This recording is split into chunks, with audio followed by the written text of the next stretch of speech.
ఎట్లా ఉంది రైతుల పరిస్థితి? ఏం పరిస్థితి ఉన్నది? రైతు బంధు రాలేదు, ఇబ్బంది పడుతుర్రు, నాటే సంఘం లేదు. రైతు బంధు ఆయన రైతు భరోసా చేసి ఇంకెక్కువ ఇస్తా అన్నాడు కదా. ఎక్కువ ముచ్చట ఇంకా ఎక్కడ పోయిందో కానీ ఇంకా ఇచ్చే కాడికి ఆ కేసీఆర్ ఇచ్చిన కాడికి ఇచ్చినా అయిపోతుండే. ఇంకెక్కువ అన్నది ఎక్కడనే పోయినాయి ఆమ్దాంలు. అంతేనా? ఎట్లా ఊర్లలో ఈ 2 ఏళ్ల పరిపాలన గురించి ఏమనుకుంటారు? మొన్న గట్టిన అంత ఒకటి సర్పంచ్ టీఆర్ఎస్ చేసినాం. అంతేనా? కాంగ్రెస్ గెట్టగలిపాం 2 ఏళ్లలోనే. 2 ఏళ్లలో ఇంత వ్యతిరేకత? మరి వ్యతిరేకమైన జరుగుతుంది. అన్ని వచ్చినాయి. బొమ్మల మండలం మొత్తం టీఆర్ఎస్ వచ్చింది.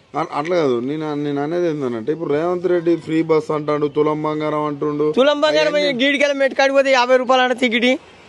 ఏం లామది? లేడీస్ బంద్ అంటాడు, మగోళ్ళు ఎక్కితే 50 రూపాయలు గీడికి. ఇబ్బంది ఉంది. అయితే ఇబ్బంది ఎక్కడిది? ఇబ్బంది మొత్తం ఇబ్బంది. గ్యాస్ 500 అంటాడు. 500 గ్యాస్ అన్నాడు, 1 రూపాయి లేదు, 1000 రూపాయలు తక్కిస్తలేడు. అంతేనా? అనేది కరెక్టే. 500 గ్యాస్ అన్నాడు, 500 పడాలిగా. అట్లా కూడా పడతలేవు.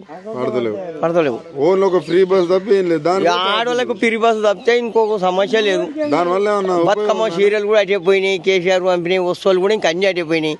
ఏది పెళ్లి చేసుకుంటే అదేమంటారు కదా కళ్యాణ లక్ష్మి, అది కూడా తులం బంగారం కళ్యాణ లక్ష్మి. తులం కాలం పోయింది, ఉన్నాయి కూడా పోయినాయి. మాపల్లేని వాడు పెళ్లి చేసుకుంటే ఇప్పుడు ఏడుస్తుండు. ఒక పంచనాలు ఖర్చు అయితే ఏమని అట్లా బాధపడితే కూడా ఇంతవరకు లేవు.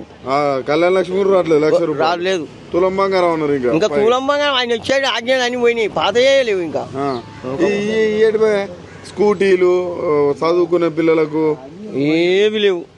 ఇంక ఇప్పటి వరకు అయితే ఏవి లేవు. పొద్దున్న లేదా స్టేజ్ల మీద మహిళలను కోటీశ్వరాలు చేస్తానంటాడు, రైతులని రాజులు చేస్తానంటాడు. ఇదే రాజులు అవుతాడు. ఇచ్చిన రాజులు అయితే ఉరి పెట్టుకొని చచ్చిపోతాడు. ఇదే రాజులు చచ్చిపోతానికి మరి ఇంకేముంది? ఇప్పుడు రైతు బంధు రాదా? అప్పుడేమో రైతు బంధు వచ్చేది, మంచిగా పంట మీద వచ్చేది. పంట కాడి 4 బస్తాలు మంది తెచ్చుకునేది, అది చేసుకునేది. 4 వడ్లు ఇంట్లో బోనస్ కూడా లేదు. ఇంకా బోనస్ కూడా లేదా? లేదు, ఏది లేదు. ఏం చేస్తానంటే అసలు ఏం చేస్తాను? మార్పు మార్పు మార్పు అన్నారు. చెప్పిండు, అన్ని ఆజ్ఞలు చెప్పిండు. ఏ ఆజ్ఞ కూడా ఇంకా కాలే. ఇప్పుడు ఆయన చెప్పేది రోజు అయితే గ్యాస్ నడుస్తుంది. గ్యాస్కి అదే 500 అన్నాడు, 500 లేవు, అదేం లేవు. మొత్తానికి ఇప్పటికిప్పుడు ఎలక్షన్లు వస్తే మాత్రం గెలిచే పరిస్థితి అయితే లేదు. ఇంకెక్కడిగా అంతేనా? దుమ్ములా